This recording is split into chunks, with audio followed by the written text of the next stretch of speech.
Hi everybody! Welcome back to my channel. You might be asking, why is she wearing these silly glasses? Well, Monday, August 21st, 2017 is a total solar eclipse in most of America, so I figured this is a great time to tell you a little bit about solar eclipses. So for a solar eclipse, a total solar eclipse to occur, we have to meet three conditions. Number one, if I can get it.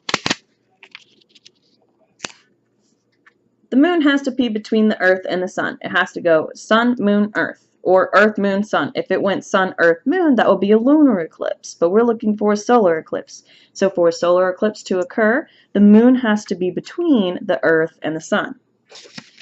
Number two,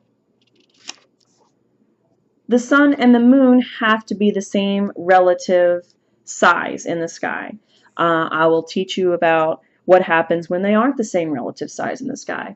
But in order for a total eclipse to occur, the sun and the moon have to be the same relative size in the sky. Number three, and this one's really important. Everything has to be on the same plane. Everything has to be on the same 180-degree plane in order for a total solar eclipse to happen. So let's get started so I can teach you about why these three things matter.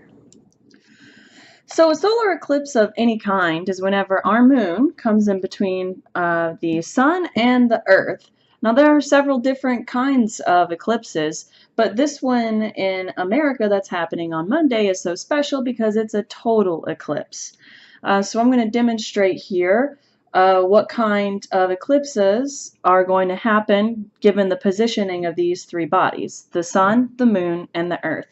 And just to remind you, this is wildly out of scale. If we were actually this close to the sun, we would probably burn to death. Things actually don't orbit in circles in space. They actually orbit in ellipses.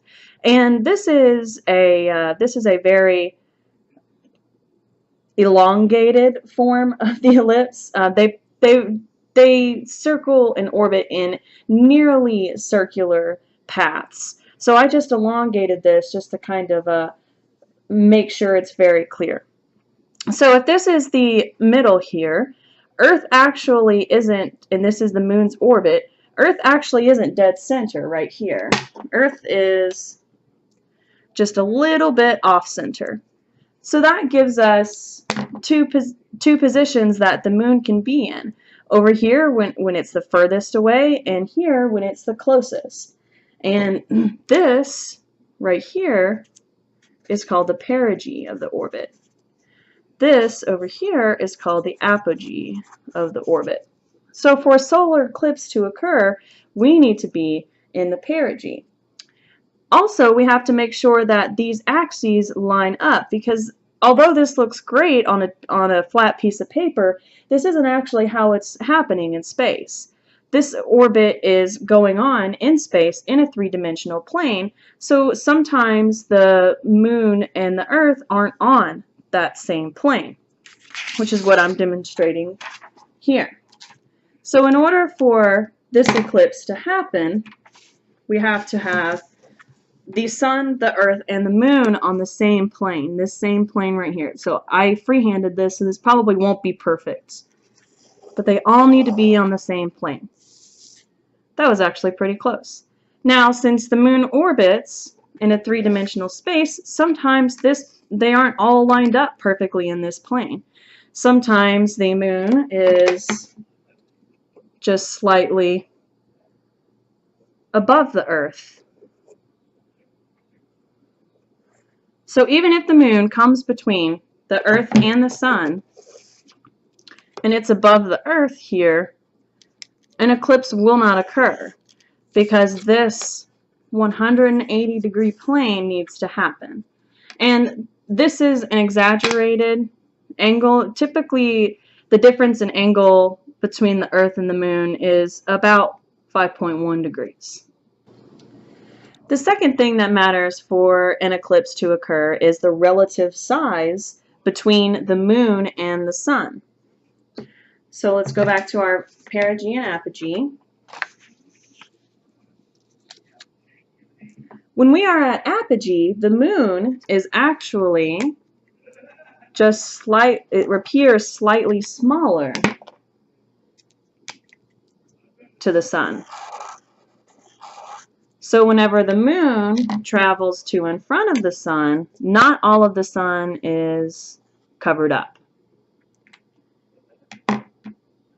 And this occurs because since we're in the apogee, the moon is further away from the Earth, so it appears smaller in our sky. When we're in the perigee, though, the moon and the sun appear to be the same size in the sky. So whenever the moon moves in front of the sun, it blacks it out completely, and we can see the corona. So if the tilt of the moon relative to the Earth is on a 180-degree plane, and if we're in the perigee of the moon's orbit, and that so happens to coincide whenever the moon moves in front of the sun, we'll get a solar eclipse. So the moon cycle is about 28 days. So why aren't we seeing an eclipse every 28 days? Well, we don't see an eclipse every 28 days because of these factors. Even if the moon is traveling around the Earth and it's too slightly tilted, there's no eclipse. If it's too slightly tilted downward, there's no eclipse. If the moon's on the wrong side of the Earth, there's a lunar eclipse, but there's no solar eclipse. But if it just so happens that all of these factors line up in an area towards you, because sometimes these eclipses happen over the Pacific Ocean and no one is there to see them. But if it does all line up perfectly for you in your area, then basically what's happening is the moon travels in front of the sun and it's casting a shadow onto Earth. And if you haven't seen some of the solar eclipses from space that NASA has recorded, I would encourage going to see them because you can actually see the moon shadow traveling across the Earth. Excuse my drawings, I'm a scientist, not an artist. So now that we know a little bit about how eclipses occur, let's look at the different types of solar eclipses. So to the right or to the left here, these are all partial eclipses. This is what happens whenever you are in the umbra of the eclipse, which basically means you're close to the path of totality, but not quite. Where I am, we will have about a 90% eclipse in my hometown, but I'm traveling to a different city so I can see a totality.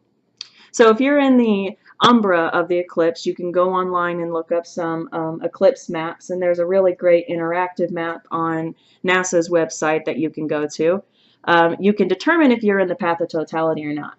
If you're not in the path of totality, you will see a partial eclipse.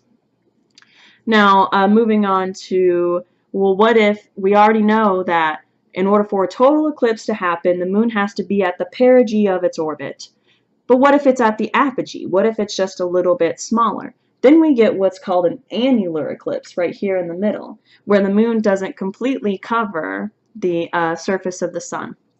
But if everything lines up and you're there to see it, you get a total solar eclipse, where the moon completely blocks out the surface of the sun and you're able to see the corona of the sun. So how can you stay safe while you're trying to view the eclipse? The only time it is safe to look at the sun is during totality. So if you're in an area where you can see a partial eclipse, you need to have solar eclipse glasses on the whole time.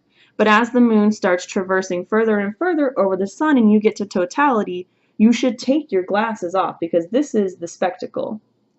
And I do have a pair of solar eclipse glasses that you saw in the beginning of the video.